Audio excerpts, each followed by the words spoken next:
bus here in Ireland is super simple. You just head to the stop. There are tons of apps that will help you find where they are and when the bus is arriving. You can only pay in coins. If you pay in cash, you won't get any change back.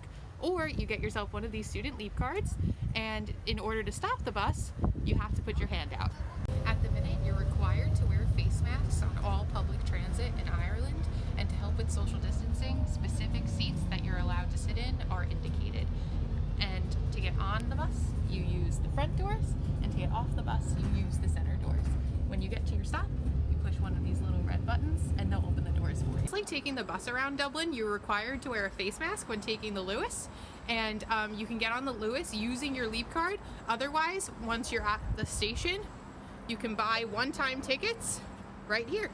And then that's what you would show a ticketer if they walked around the Lewis and asked for proof of payment. Here in Ireland, cars drive on the left side of the road, which depending on where you're from might be kind of different. So when you're crossing the street, be extra careful to look both ways. So I'm here with Lena. She's a UCD alum and she's actually from Dublin, and she's going to explain to you another great option for transport around town. These things called Dublin bikes, and if you look over here, you can see them. These are in different places around the city.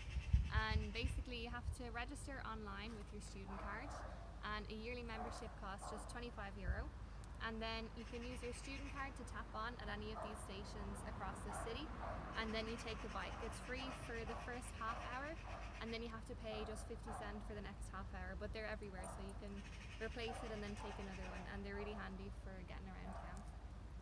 So again, that's another great option outside of the bus and the Lewis and the Dart and all that for how to get around once you're here in Dublin.